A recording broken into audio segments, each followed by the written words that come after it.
Fidel Castro lo ejecutó al amanecer. Un pelotón de fusilamiento sin juicio justo y aparentemente sin defensa real. Esta historia que ustedes van a conocer hoy era su James Bond, su espía favorito. Era el coronel que movía la cocaína, el marfil y los diamantes para supuestamente salvar la revolución. Cenaba con Gabriel García Márquez, tenía una relación con una vedette más famosa de Cuba, usaba Rolex de oro. Vaya, era el tipo perfecto. Y Fidel Castro le prometió que lo perdonaría si asumía toda la culpa. Para entender quién era Tony de la Guardia, tenemos que olvidar la imagen del guerrillero barbudo bajando de la Sierra Maestra. Tony no era así. Tony y su hermano gemelo Patricio nacieron en 1939 en una familia de alta burguesía habanera. Educados, sofisticados y por supuesto le gustaba el arte. Cuando la revolución triunfó en 1959, los gemelos de la Guardia no estaban en Cuba. De hecho,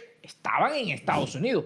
Estaban aparentemente estudiando arte. Pero regresaron, vieron lo que estaba ocurriendo y querían formar parte de eso. No por necesidad, sino por convicción. Les enamoró la idea, los discursos de Fidel Castro Ruz. Y también había algo que les aventuraba mucho más, que era la aventura de vivir algo que aparentemente estaba cambiando al mundo. Su entrada al círculo del poder fue casi accidental. En el Yacht Club del Vedado, un amigo mutuo le presentó a Fidel Castro. Y aparentemente, según varios testigos, hubo química. Fidel vio en ellos algo que necesitaba, lealtad personal, no ideológica. Fidel Castro lo miró y le dijo, estas son las personas que yo necesito. Tony y Patricio fueron reclutados para crear las tropas especiales del Ministerio del Interior. Patricio se convirtió en jefe de las tropas especiales. Pero Tony es otra historia. Tony se convirtió en algo mucho más peligroso.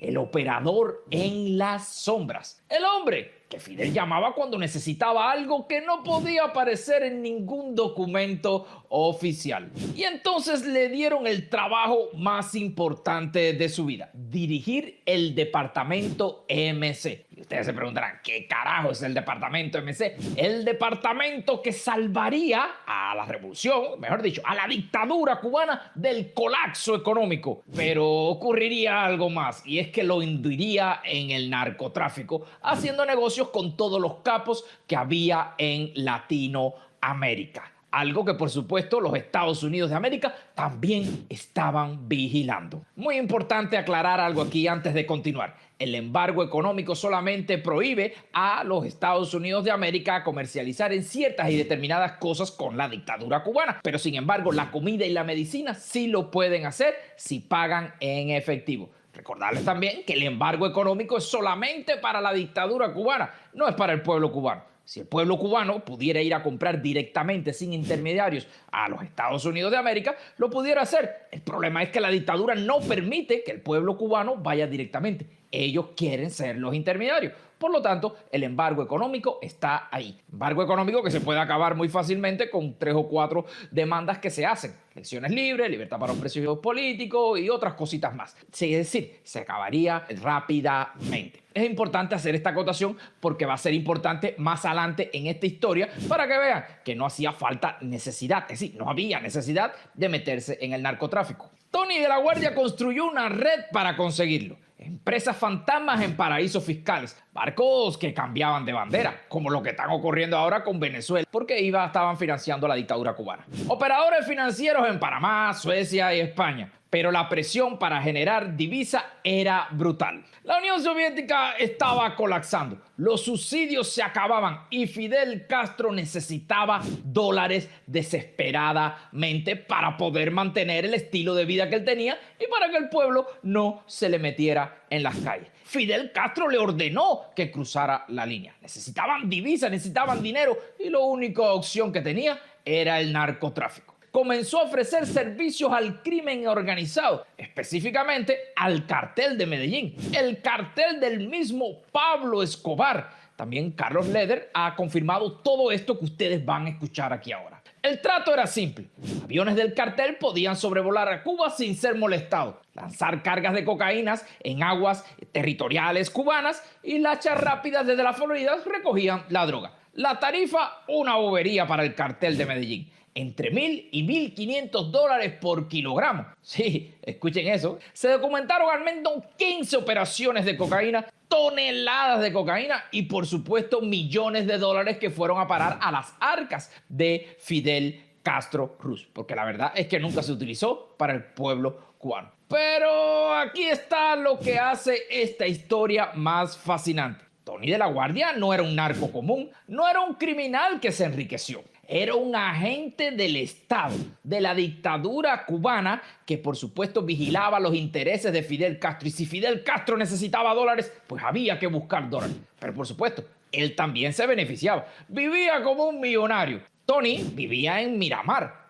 uno de los barrios más exclusivos de La Habana. Su casa era un museo privado. Obras de Wilfredo Lam, René Portagarrero, Amelia Paláez, es decir, entre otras, algunas robadas de los fondos del Museo Nacional, otras congeladas de coleccionistas privados intervenidas por la Revolución Cubana, bueno, en este caso, por la dictadura cubana. Su despensa estaba llena de productos que el cubano promedio no veía ni en sueños. Whisky, Chiva Real, quesos franceses, carnes de primera. Recordarle que estamos hablando casi que en el periodo especial, cuando el pueblo cubano estaba pasando hambre, porque mientras el pueblo ganaba 15 dólares al mes, Tony, ese mismo Tony que defendía los intereses de Fidel Castro y que si Fidel necesitaba dólares, él se los daba. Tony usaba un Rolex oro, conducía casi un Alfa Romeo, viajaba constantemente a Europa, Colombia, a todos los lugares, cenaba con Gabriel García Márquez. Sí, el premio Nobel de Literatura, el de 100 años de soledad,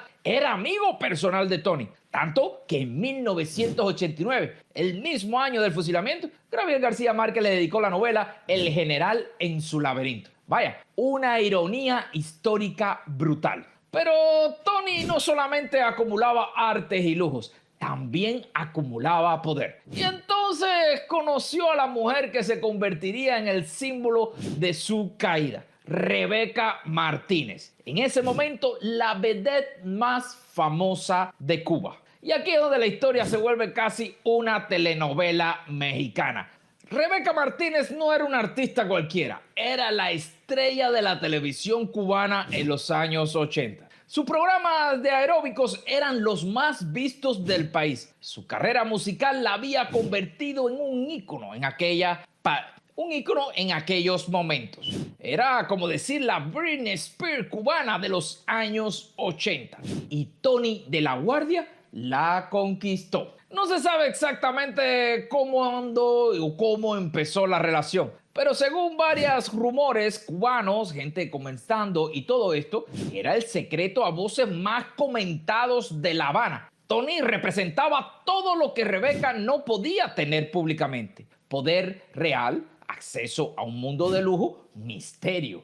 Todo eso le encantaba a la vedette Rebeca. Pero entonces ocurrió algo que cambió todo. Llegó junio de 1989 y todo se derrumbó. El 12 de junio de 1989, Tony de la Guardia fue arrestado y acusado de narcotráfico y traición a la patria. Para Rebeca Martínez fue devastador. El hombre que supuestamente ella amaba, el hombre que había dado acceso a un mundo que ella nunca imaginó, estaba siendo juzgada como un traidor dentro de una tiranía. Y lo peor, que no podía defenderlo públicamente, porque en Cuba defender a un traidor, es decir, se convertía en un cómplice. Es decir, en una dictadura defender a un traidor, eso es lo que te pasa. Según testimonio de la farándula cubana que circularon por años después, Rebeca quedó emocionalmente anclada a ese momento. Se quedó en aquel militar fusilado, incapaz de rehacer su vida sentimental con la misma intensidad. Y entonces vino el episodio más dramático, el que la farándula cubana recuerda como el baile de los cuchillos. Según los rumores, en un lugar público, posiblemente un restaurante o un evento social, Rebeca, presa de la desesperación y de una crisis nerviosa, protagonizó un escándalo que dejó a todo el mundo prácticamente con la boca abierta. Habría tomado un cuchillo de mesa en un estado de alteración, gritando y llorando, y la tuvieron que sacar del lugar. Presuntamente en una ambulancia, según varias personas comentan, con la ropa desgarrada. El trauma de perder a Tony de esa manera la marcó para siempre. De ahí la sacaron de la televisión y por supuesto más nunca volvió a ser nadie. Pero mientras Rebeca, esta que estamos hablando, la vedette de Cuba, sufría en silencio, el juicio de Tony de la Guardia fue transmitido por Televisión Nacional durante un mes. Todo el mundo en Cuba lo conoce como la causa número 1 de 1989. Junto a él estaba su hermano gemelo Patricio de la Guardia, el general Arnaldo Ochoa, héroe de Angola, que ya hicimos un video sobre él, que les recomiendo que lo vean, el capitán Jorge Martínez Valdés y el mayor Amado Patrón Trujillo. Desde el primer día algo estaba mal en ese juicio. Los acusados parecían sedados, movimientos lentos, miradas perdidas, respuestas mecánicas. Expertos en lenguaje corporal que analizaron la grabación notaron, no mostraban la respuesta emocional normal de alguien que está enfrentando la pena de muerte. Pero, ¿por qué estarían de esa manera? ¿Fidel Castro los estaba drogando de verdad?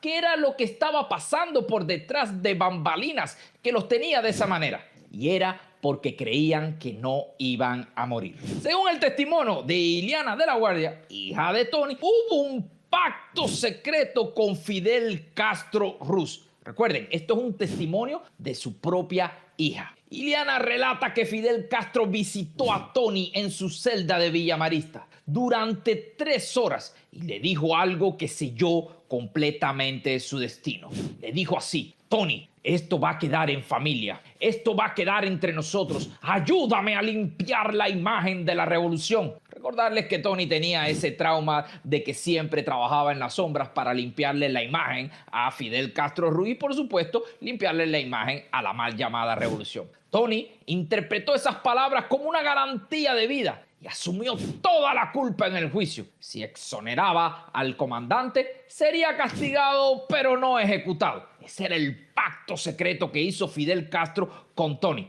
Pero ¿cómo le vas a creer a un mentiroso como Fidel Castro? Por eso durante el juicio Tony se veía dúcil, aceptando las acusaciones, protegiendo al descarado mentiroso de Fidel Castro Ruz. Y entonces llegó el momento que Fidel necesitaba. Tony de la Guardia frente a las cámaras dijo a toda Cuba: acepto mi responsabilidad. Traicioné la confianza del comandante en jefe, el mismo que lo había mandado a hacer todo eso, el mismo que había hecho un pacto con él. Esas palabras le dieron a Fidel Castro exactamente lo que necesitaba: justificación moral para la ejecución. Viejos camaradas de Ochoa, gente que había peleado con Tony, todos votaron por su muerte. Y aquí es donde se rompe el pacto, porque Tony esperaba que Fidel conmutara la sentencia, que cumpliera su promesa de ese pacto que habían hecho en Villa Marista.